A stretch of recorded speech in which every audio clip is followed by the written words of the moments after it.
Hey guys, subscribe for daily content, and if you're shopping for gear, make sure you check out the description for the newest items at some of the very best online retailers. There's also links for some of the items that I personally recommend. Thanks!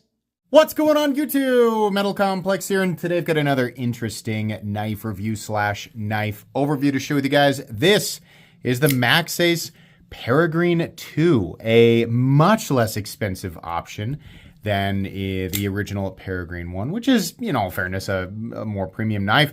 But it's still all the Maxace excellence that we have come to expect, just at a much lower price tag. In fact, it's like $100 less. It is available right now.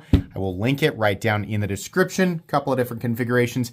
It does help my channel when you use those links, but that's entirely up to you. Thanks so much to Maxace for sending it in. Thanks to my patrons for supporting me. And please make sure to follow me on Instagram at metal_complex. And at least for the time being, you can now follow me on TikTok at _metal_complex. Very important. There's some fakers out there. But anyways, let's go ahead and get a measurement on this guy. Overall length of the Peregrine II coming in at, about 8 1/4 cutting edge.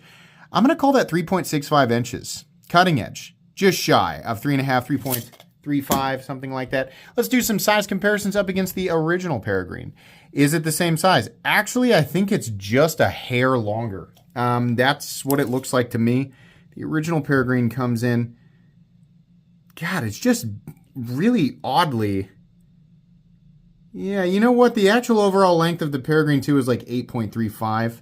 The original is, for some reason, just slightly shorter. But the blade length appears to be, no, the blade is slightly longer. That's weird.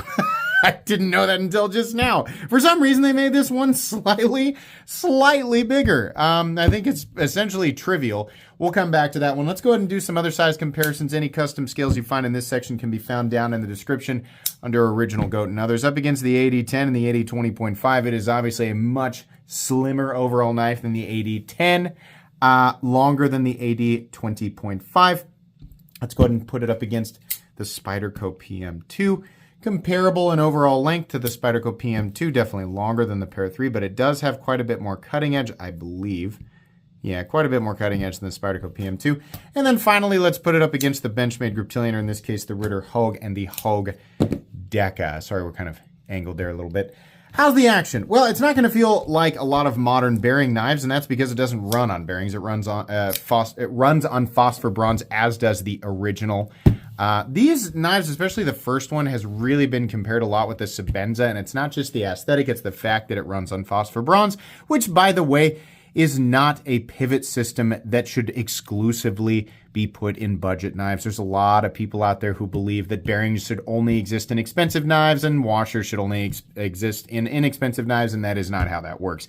It comes down to the design, what it was intended for, the designer's preferences, things like that. And I think it's pretty cool that we've got a knife that's running on phosphor bronze that is in this general territory. And truthfully, despite my efforts, despite my actions making it look really hard, it's actually pretty easy to deploy. For a phosphor bronze washer operating knife, it actually is pretty smooth.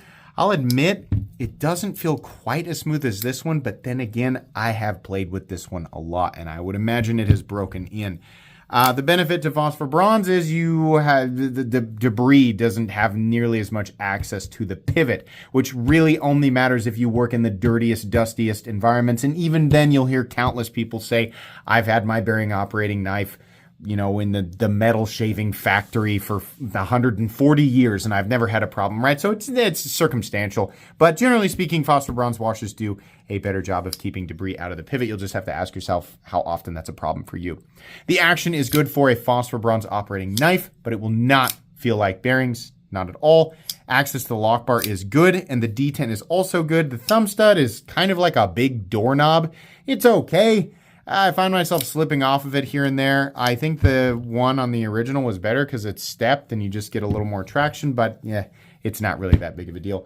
Length and height up against the PM2. Actually, carry profile, let's do thickness up against the Spyderco Pear 3. It's really not all that thick, just maybe slightly thicker than the PM2 and Pear 3. Length and height, it's about the same overall length, maybe slightly shorter than the PM2, definitely longer than the Pear 3, nowhere near as tall as either. Materials, we are looking at titanium. Titanium, and M390. How is that M390 heat treated?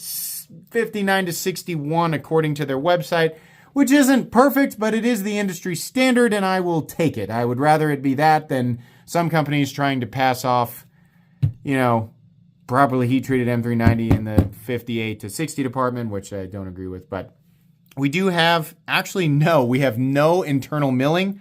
I don't know why, but okay. The weight on this guy is coming in at 5.29 ounces. How does that compare with the original Peregrine, which, by the way, will also be linked in the description?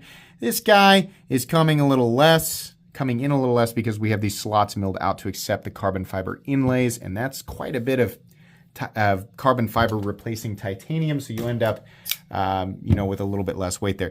This is, it feels a little bit on the heavy side, but because of the profile, it's really not that hard to carry. If you're used to carrying a smaller, lighter weight knife, then you'll notice it, but I feel like most people walking around with this size of knife in their pocket anyway will probably be able to adapt to some extra weight a little bit easier, but it's case by case. Let's go ahead and do a hardware check. I'm going to get out my tools. As per usual, my tools are very inexpensive and very recommendable. You can find them right down in the section of my description that talks about the tools I use on this channel. Sorry, there's marker on my finger because I wrote that TikTok thing on the card moments before I started. The pivot is coming in at a T8, which is fantastic. The body screw is also a T8. There's only one. Most likely we have a little bit of a floating pin there supporting the backspacer. I think this is awesome. This is a super simple knife to take apart. In the same vein, I guess, as the Sebenza, this will not be a difficult thing to take apart and put back together. As long as you have the right tools for the job, you should be good to go. Let's go ahead and measure the blade stock thickness real quick before we move into the meat and potatoes here. The blade stock thickness on this guy, I'm going to guess that's 140. Ooh, thicker than I thought, 154 thousandths. How does that compare with the first one? It's the same. They're both the same. Okay. Let's go ahead and talk meat and potatoes here. This is a very classic profile. It's a very popular profile, and it probably looks like one of thousands of other models out there, and that's because this profile works and it is not owned by any one company. Honestly, it's nice. In fact, I prefer, if we're going to compare it to the Sebenza, obviously the Sebenza is made in the United States. It's going to cost a lot more, regardless of being made out of similar materials, right? We can't really compare there. But if you don't want to spend Sebenza money and kind of get that same look and feel and premiumness, then this is one of the better options out there, and this is even less expensive than the first one, right? The ergonomics are very, very good. You do not have an option for lefty carry. It's right-handed only. That's just the way that it is. The pocket clip is just this sort of popsicle stick with a fuller milled out of the center. It's very nicely knocked down, and it is approaching but not going over the 50% line on the handle, which is important to me because I like the pocket clip back here and not here. I also don't like bills jamming up into my hands. Feels good. The edges are nicely knocked down. It's not contoured or anything, but there's really nothing stopping you from having a normal, comfortable experience with this knife. It's not like, oh my gosh, I'm so comfortable I could fall asleep, ergonomic, but it's very good. Continued use with this knife will not, end up messing up your hand or making you feel like you're super uncomfortable or fatigued or anything like that. It is very basic. There's not a lot going on here. I mean, I can see how they cut the costs on this thing because the price on it is actually very, very good.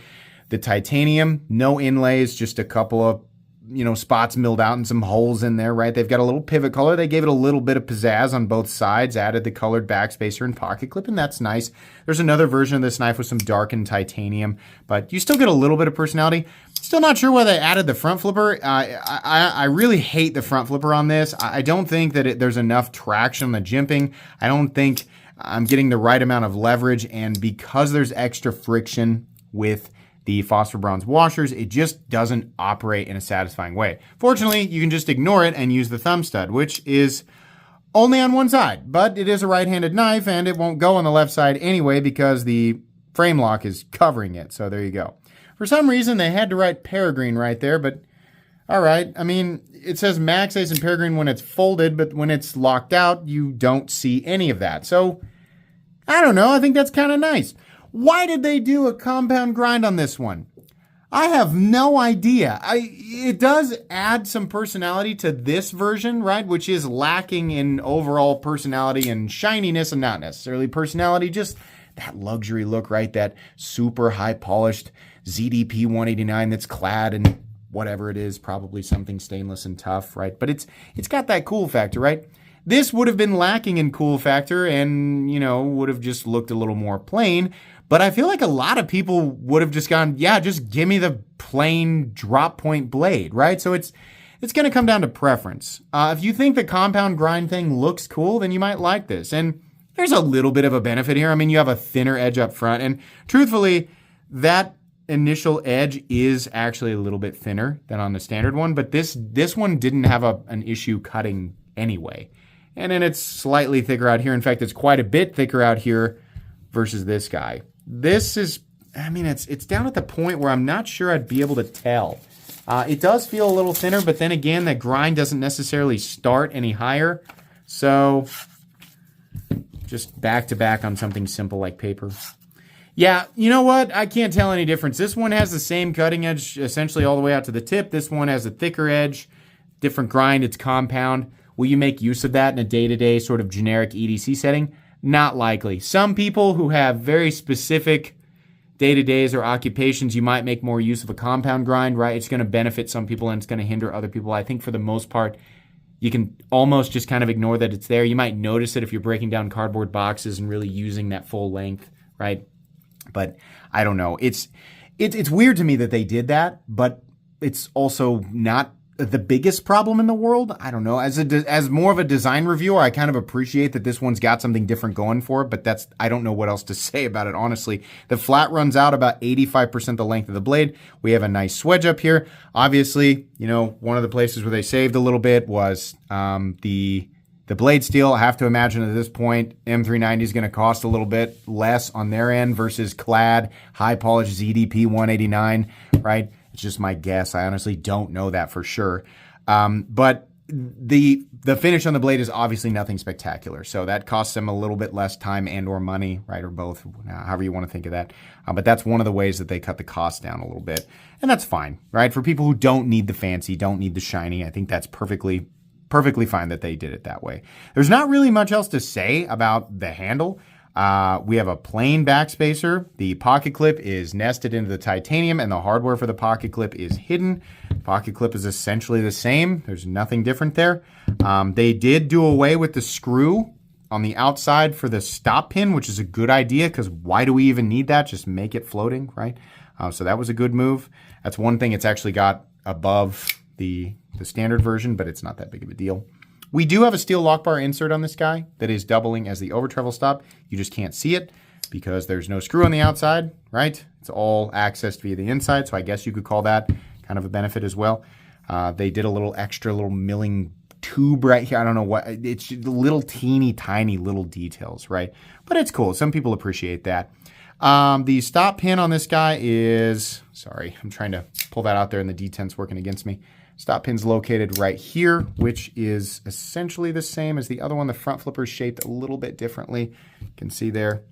So it's a little higher up, but even higher up, like this front flipper was freaking essentially useless. This is next to useless, right? It's a little bit better. So it looks a little different in the open position up against the stop pin, but the stop pin is in essentially the same spot. There is no blade play up, down, left, or right.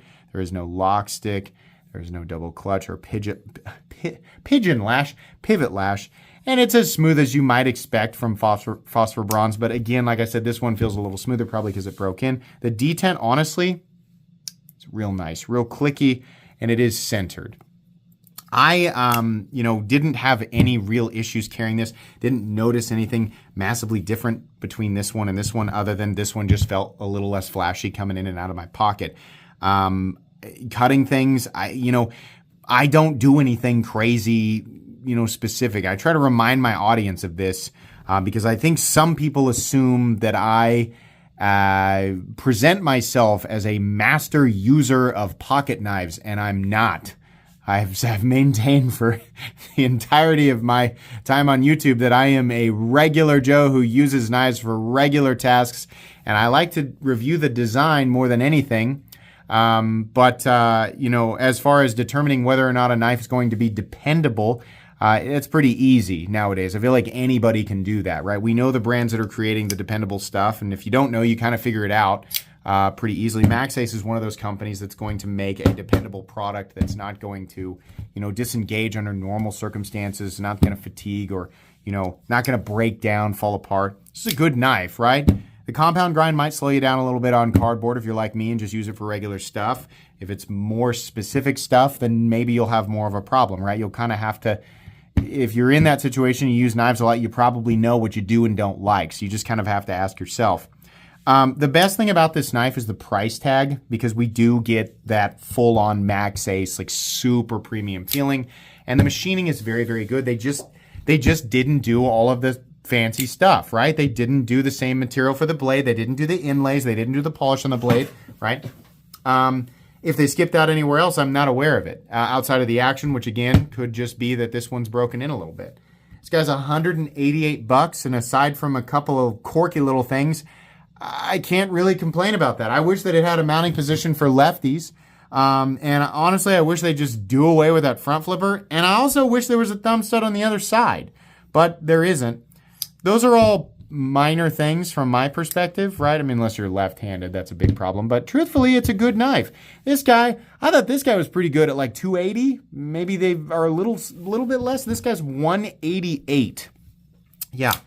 All in all, I think this is really good, right? I mean, if you hate compound grinds, I get it, right? I mean, it's not going to work out for you. But if you don't mind it or you really like them, then there you go. Honestly, I feel like Maxace should do a Peregrine 3 that is somewhere between these two, right? I would love to see just a plain Jane tumbled S90V blade on a plain titanium handle. If they could get that somewhere around 200, that would just be absolutely killer, right? But these are two great options. You just have to decide, is the more premium one worth $100 more? For a lot of people, it's not gonna be, and this is a good option. So, truthfully, I think they would have done better not doing the compound grind, but it's not the biggest deal in the world that they did. That's really all I have to say, guys. I don't know that there's really anything else that I can say about this. This is gonna go in my recommended knives playlist. And that's going to be pretty much it for today. Please make sure to follow me on Instagram at metal_complex, on TikTok at the moment at _metal_complex. If you enjoyed this video, leave a like. If you'd like to check out my other content, I do, of course, have lots of videos of knives that are either expensive or inexpensive that I do or don't like, so check those out. And if you enjoy all my content, go ahead and click on that Metal Complex logo right there and subscribe, because there's definitely more coming. Thanks again for watching, everybody, and have a great day.